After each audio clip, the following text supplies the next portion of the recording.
Tukar bahasa aja lah. Ya, dari bahasa Arab dioper ke bahasa Indonesia atau bahasa Jawa atau bahasa daerah masing-masing. Usolli, saya niat sembahyang cuma bersamaan dengan Allah. Ini cuma oper-operan aja, belum bisa mendudukkan niat. Gimana? Sudah bisa niat apa belum?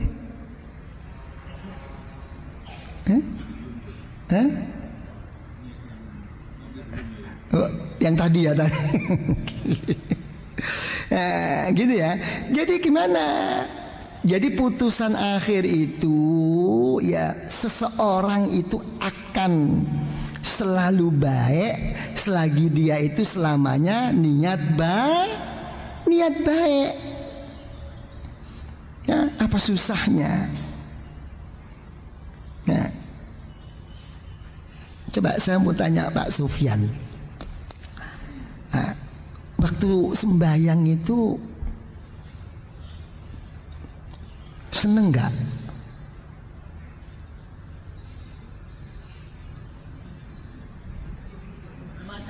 Hah? Macem-macem. Kayak nasi campur aja loh nih. Apa macem-macem itu?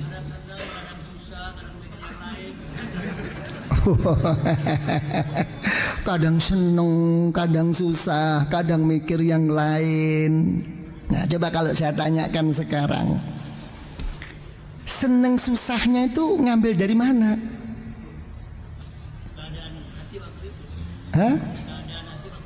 Keadaan hati waktu itu, mengadakan dirinya sendiri kepada Allah, apa mengadakan dari luar ke dirinya?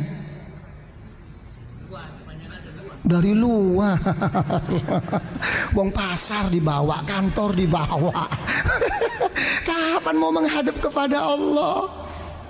Ya kan ya, kenapa tidak membawa kepada dirinya? Ya, dalam satu dialog setiap orang membaca Fatihah itu, ya kan ya, setiap alhamdulillahirabbil alamin. Kalau memang dirinya betul menghadap kepada Allah, langsung dijawab oleh Allah, shadaqa abdi. Kata Allah, benar, dia benar, betul-betul hamba saya. Ini enggak, yang dari luar dimasukkan, yang biasanya nggak perlu diingat jadi ingat. Ya, apalagi yang perempuan ini di mana Allahu Akbar. Kudung saya di mana tadi ya? Tadi nggak ingat jadi ingat. Ya, ini yang namanya campur aduk. Jadi bukan di situ, itu antar pribadi. Ya, setiap orang salat itu munajah, berbisik. Ya, semata-mata dirinya kepada Allah, bukan memasukkan keluar. Ya, ya kecuali kalau orang itu dipas-paskan dengan problem dirinya sih, ya monggo, yang memang kelasnya di situ.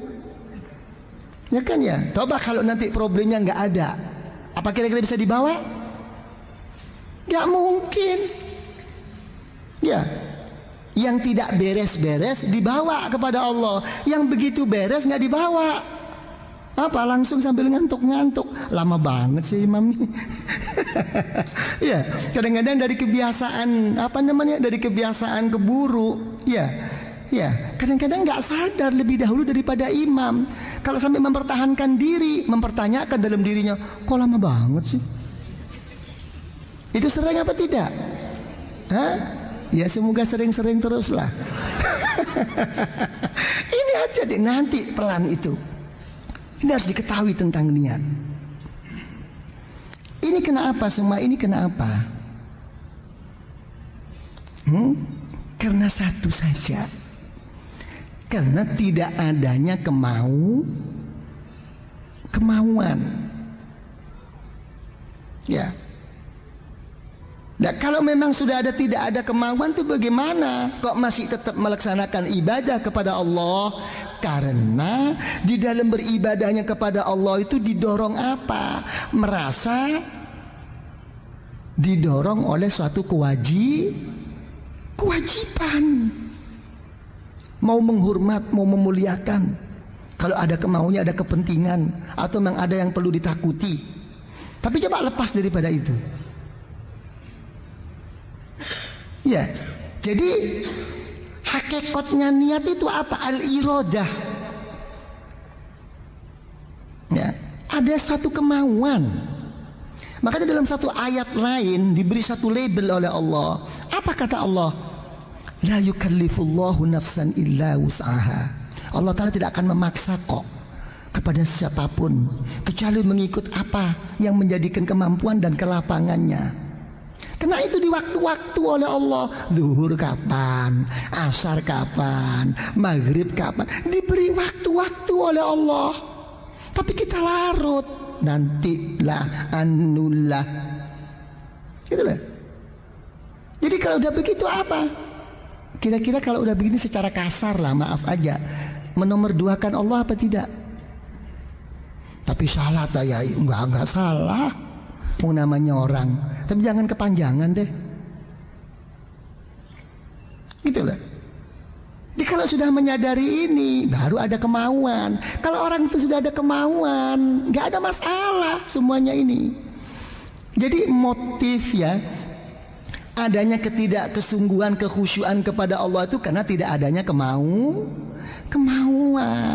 Ya seperti yang sering saya utarakan. Nah, kira-kira kawin paksa itu enak enggak? Enak. Kok bisa enggak enak? Wong itu sesuai dengan hawa nafsu kita kok.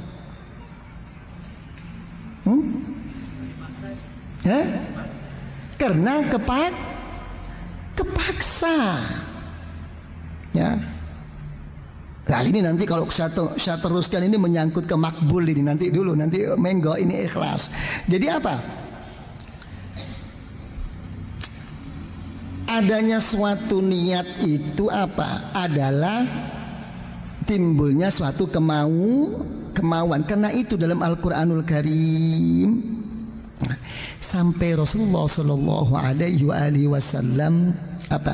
Diberi firman oleh Allah, ولا تطرد الذين يدعون ربهم بالغداة والعشي يريدون وجهه Muhammad. Kamu jangan sekali-sekali menolak.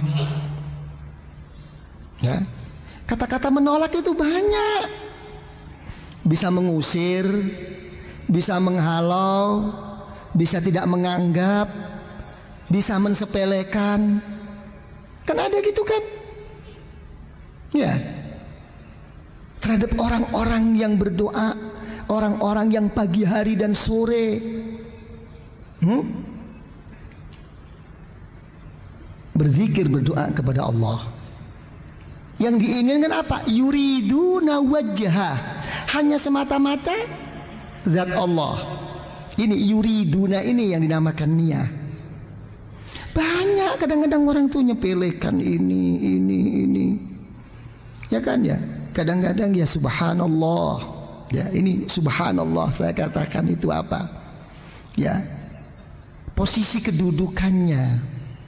Ya, posisi keberadaannya itu kadang-kadang itu duduk dengan orang-orang yang berzikir kepada Allah sudah merasa berbeda. Merasa lain. Ya, saya siapa? Saya mesti duduk di daratan ini. Hati-hati nih. Ya, untuk menghadap kepada Allah itu tidak ada deratan-deratan untuk si ini itu tuh nggak ada. Ya, sama dengan soft sholat. Siapa yang datang dulu ya dulu. Silakan, ini tempatnya Bapak Presiden, Bapak Menteri, enak aja loh. Nggak ada begitu-begitu tuh. Ya, ini karena ini orang mencari fadilah. Ya, malah dalam hukum fikih kalau sampai ada orang yang nggak ada sejadahnya ada, buang aja. Enak emangnya lo yang punya kaplingan ini. Ya, ini jangan sampai menimbulkan suatu apa lain daripada dirinya. Apa? Makanya dalam satu ayat yang lain tentang menunjukkan bahwa niat itu adalah iradah. Ya. Rasulullah sallallahu alaihi wasallam ya diberi satu firman oleh Allah, wasbir. Nah coba, nafsaka ma'al ladzina yad'una rabbahum bil ghadati wal 'ashyi yuriduna wajha. Tapi kalau kamu sudah di samping kamu, jangan menolak, jangan mensepelekan Muhammad, ya, kumpul yang sabar. Ya, disuruh sabar. Kenapa? Karena ada sesuatu di situ, ada sesuatu yang tidak sesuai dengan hawa nafsu. Yang sabar Muhammad dengan orang-orang yang berdoa berzikir kepada Allah pagi hari hanya semata-mata karena Allah. Ada apa sih orang berdoa berzikir kok saya suruh sabar? Apa memangnya ada sesuatu yang nggak enak? Ada sesuatu yang nggak pantas? Ya, cari Rasulullah, fakhraja yaltamisuhum, mencari orang, diajak kumpul-kumpul berzikir, berdoa kepada Allah yang tanpa tendensi apapun, hanya semata-mata kepada Allah, jangan tunggu diundang. Ya, Rasulullah tuh mencari. Ini enggak ada undangan, yai, enggak ada jemputan, kayak resepsi aja loh. Ya? Coba mau ke surga apa enggak? Apa Anda itu ingin ke surga tunggu disuruh? Surganya mau, ya, masuknya mau, pintunya nggak dimasukin. Mencari, Rasulullah tuh mencari, ada apa. Ya kan ya? Begitu mendapatkan, ikut duduk Rasulullah. Begitu ikut duduk, ya, melihat Rasulullah. Wa minhum sasirur ras. Salah satu sahabat itu rambutnya apa? Kusut. Ya, jangan lagi beli minyak parfum, ya, toning, ya, beli sisir aja nggak mampu dan nggak sempat. Ya, wa minhum jaful jilid, dilihat lagi oleh Rasulullah, tangannya kasar. Ya, orang-orang susah. Ya, ekonominya begitu sedihnya. Wa minhum dzaubil wahid, hanya punya baju satu-satunya. Dilihat oleh Rasulullah, coba bajunya tuh kemarin ini, kok sekarang ini. Ya, saya juga begitu kok, yai. Apa? Kalau ibadah ke Allah bajunya ya ini. Tapi kalau ke plaza saya ganti terus. Lain. Ya, kita belum yang punya. Nggak pernah diniatin kayak gitu. Gak sekarang mau ke Tanah Abang, mau ke ini. Besok hari Jumat, besok mau bulan puasa. Karena memuliakan bulan puasa, saya beli mau kena baru, saya beli. Nggak pernah. Pernah? Coba kalau arisan dibaruin. Nah, ini harus kita sadari. Mau pergi mana Bu? Pak, nanti mau resepsi. Kira-kira resepsi itu biasanya habis maghrib atau pagi hari? Maghrib. Kira-kira kalau pakai baju baru mau pergi resepsi, bajunya itu dipakai sesudah sembahyang maghrib apa sudah sebelumnya?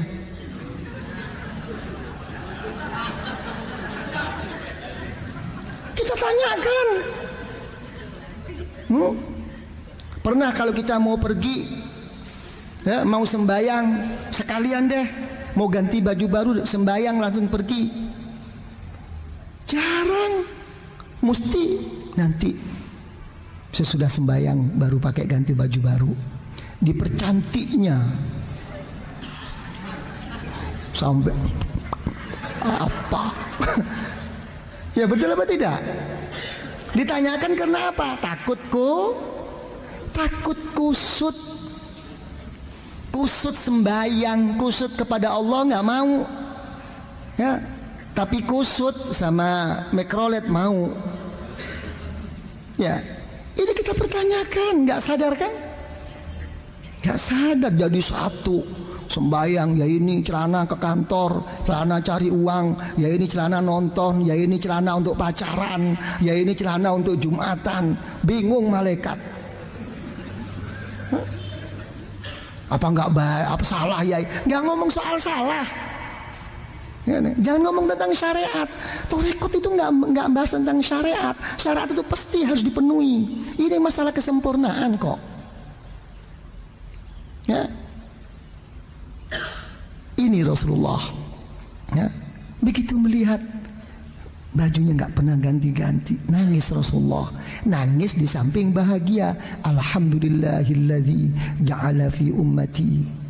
Kata, wa amaroni an asburu nafsi ma'ahum. Ya Allah, ya Allah, ya Allah, segala puji bagimu ya Allah. Engkau telah menjadikan umatku ya Allah begitu susah, begitu melarat menderitanya ya Allah, tapi masih menyempatkan diri untuk berzikir, beribadah kepadamu ya Allah.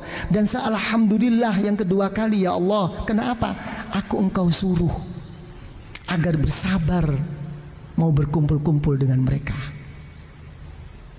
Di ayat itu sudah dikatakan, Muhammad kamu jangan menolak, jangan mensepelekan, ya, jangan mengejek, jangan menganggap rendah.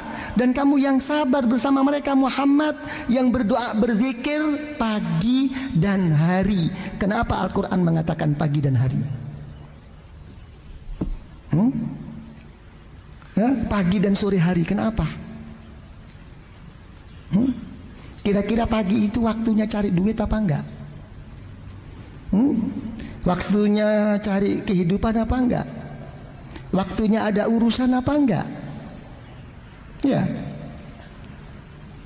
Terus waktu sore hari apa waktunya capek apa enggak? Tapi di sini ditekankan oleh Rasul, oleh Allah Subhanahu wa taala, tinggalkan itu semua dulu. Apalagi cuma sebulan sekali, apalagi 2 bulan 3 bulan sekali, apalagi 1 minggu, apalagi 1 tahun sekali. Masa kita tidak menyempatkan diri? Keterlaluan, mau nurutin sibuk. Mana orang gak sibuk? Makin kaya makin tinggi kedudukannya makin sibuk kok. Kira-kira kita lebih banyak mana orang-orang yang begitu maju bisnisnya, begitu tinggi kedudukannya? Lebih banyak mana di rumahnya dengan di luar rumah? Ya iya ya. Yang di rumah itu cuma dapat capeknya aja kok, tidur ngorok, kesenggol sedikit marah. Ya, semuanya serba siap. Ya, kayak bayi yang kumisan. Ya, ini bayi pelawak namanya itu. Ya, hal-hal begini ini kadang-kadang ini begitu disiapkan pagi hari begini-begini. Ya, nggak disempat-sempatkan. Nanti dululah, nanti dulu, kata Al-Imam Sahal At-Tastari radhiyallahu an, siru ila Allah urjan wa makasira wa la tantadhiru sihah fa inna intidhar sihah bitala. Kalau berangkat kepada Allah jangan nunggu selesai dan beres. Ya, pincang-pincang, kurang-kurang, pecah-pecah, berangkat. Ya, jangan nunggu beres. Orang nunggu beres nggak mungkin. Malah dijamin oleh hadis Al-Qudsi. Apa kata Allah? Ana indal munkasirati qulubuhum li ajli. Saya selalu berdampingan dengan orang-orang yang hatinya pecah, yang hatinya sedih, yang hatinya kepepet-mepet hanya semata-mata karena saya. Itu justru satu kesempatan.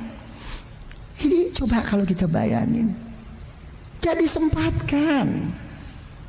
Ya, jangan ditolak deh, jangan dipelekan. Itu kadang-kadang ini ada orang zikir apa ini. Oh, makanya yang kebanyakan itu apa? Mengikut dengan kebuktian-kebuktian seperti ini apa? Justru orang yang apa namanya, orang yang kurang mampu atau rezekinya secukupnya itu lebih mudah untuk diajak berzikir kepada Allah. Malah kadang-kadang orang-orang itu mempunyai pemikiran, mereka kan nggak punya kerjaan, mereka kan sebetulnya kan lagi nggak punya kesibukan. Kalau aku ini kan sibuk. Kesibukan apapun, kerja apapun, kebutuhannya cuma satu kok, untuk memenuhi kehidupan di dalam hidupnya. Justru orang yang nggak punya itu justru lebih susah, lebih sibuk sepatutnya itu. Ya, jadi jangan menyalahkan orang-orang yang di atas angin ini. Ya kan? Lah kok bisa begini ya? Ya dikembalikan ke satu. Apa kembalinya itu? Kenyataannya makin mereka itu makin tinggi dan makin sibuk, ya kan ya, makin menurun keyakinannya kepada Allah sebetulnya itu. Ya, makin rendah. Akhirnya sombongnya, Masya Allah, sama saja saya begini-begini ini kan juga karena Allah. Sudah cukup lah, saya nggak perlu ikut zikir, nggak perlu memeriahkan ini membaca sholawat, kumpul-kumpul, tidaklah. Yang penting, perlu apa kamu? Akan saya beri deh biayanya. Butuh berapa uang? Lain. Itu mendapatkan pahala. Tentang berzikir dan kumpul berzikir itu lebih daripada pahala untuk mendapatkan rahasia dan terangnya hati dari Allah. Dari Allah itu lain dong. Ya kan ya? Atau mau ngumpul dengan kasih bantu. Ini kira-kira banyak nggak orang yang kaya-kaya begitu? Dikira sudah cukup. Minta infak apa? Minta bantuan apa? Minta kekayaan apa? Lain. Ya, hati-hati. Gimana Pak Sufyan? Jadi apa?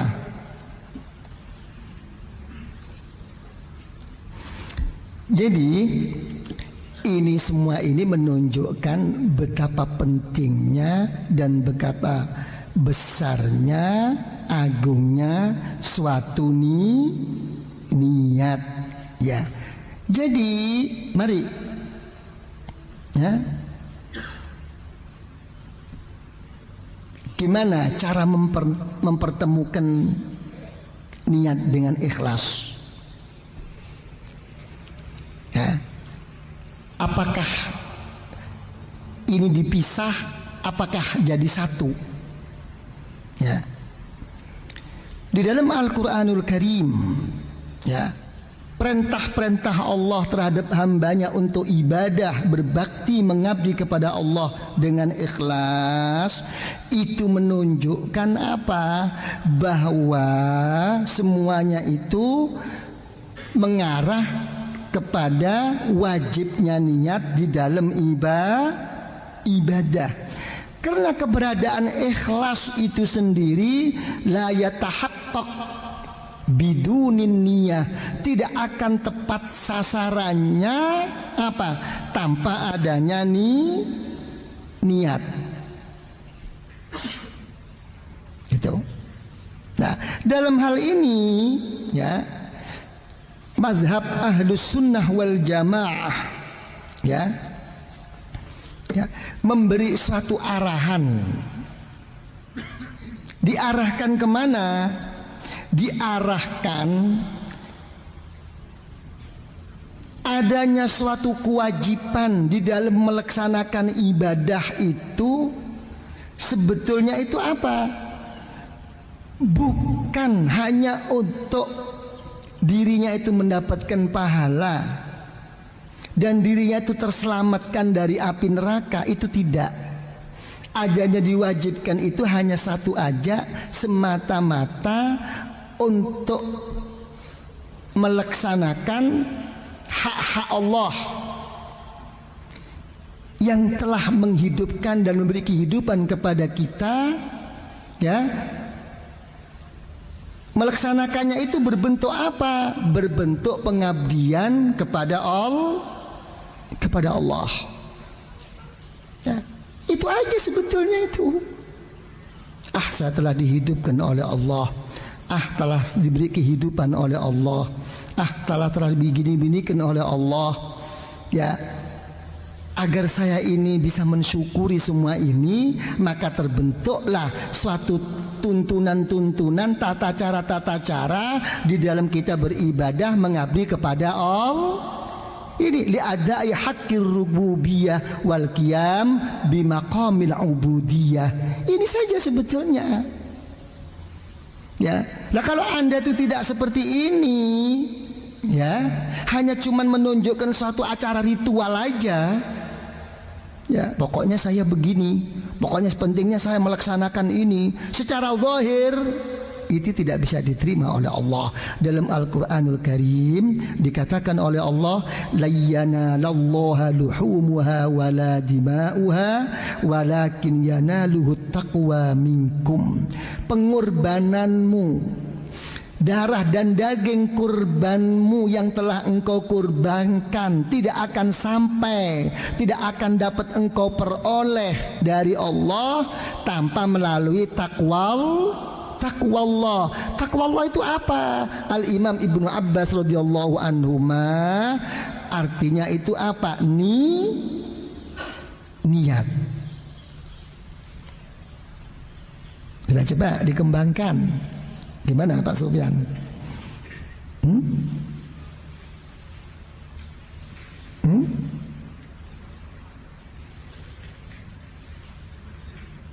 Apa ya? Ayo dikembangkan.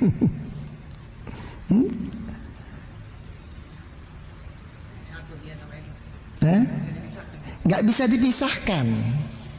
Ya, salah contoh daripada tidak bisa dipisahkan, ya, dalam satu hadis Rasulullah Shallallahu Alaihi Wasallam bersabda, Inna Allah la yanzuru ila suwarikum, walakin yanzuru ila kulubikum wa a'malikum. Wa fi riwayatin, walakin yanzuru ila niyatikum. Allah Ta'ala tidak akan melihat, tidak akan memperhatikan, tidak akan menganggap apa-apa yang bentuk lahiriah. Tidak. Tapi yang dilihat oleh Allah itu apa? Walakin yanzuru ila qulubikum. Hatimu bagaimana? Kalau sudah hatimu benar, yang nomor dua apa yang dilihat oleh Allah? Wa a'malikum, bagaimana amal-amalmu? Sesuai enggak dengan konsep syariat? Sesuai enggak dengan konsep sunnatul Rasul Sallallahu Alaihi Wasallam? Itu yang ditanyakan. Gitu. Makanya ini di dalam thariqah itu ada salah satu pedoman, ya. Salah satu orang itu paling tidak, ya, menjadi hamba Allah yang soleh. Orang itu adalah al-zikr, berzikir. Nah, landasan zikir bisa dikatakan berzikir kepada Allah, wa bisatuhu al-amalus soleh. Harus berbentuk amal-amal yang memang telah disyariatkan oleh Allah, yang telah dilaksanakan oleh sunnatul Rasul. Jadi tidak boleh kadang-kadang, yang penting saya ini kan karena Allah, yang penting saya ini kan telah begini begitu, yang penting saya telah ingat kepada Allah, yang penting saya ini telah sampai di sisi Allah. Tapi acara ritualnya yang dia kerjakan tidak sesuai dengan syariat Allah, dengan sunnatul Rasul, itu bukan berarti ingat kepada Allah. Jadi kadang-kadang ada kan orang apa? Orang ahlul batin, orang kejawen. Ya, ada. Tujuan orang ibadah itu apa sih? Jangan lagi ibadah. Sampai dalam Al-Quran dikatakan aqimis sholata li dzikri. Tujuan orang menegakkan salat itu untuk zikir kepada Allah. Muaranya itu ke satu, keinget kepada Allah. Saya sudah ingat kok. Ngapain? Pakai sembahyang, pakai segala pun. Ada kadang-kadang penyakit begitu tuh. Ada apa tidak? Terus diem diri. Saya punya kawan dulu begitu juga. Waktu puasa dia makan apple, ya, makan kue, makan ini, macam-macam dimakan, kacang. Saya bilang, kamu puasa? Puasa saya. Lu kok makan? Oh, saya nggak makan ini. Yang namanya makan itu nasi. Oh iya, nggak makan, kamu nyocok.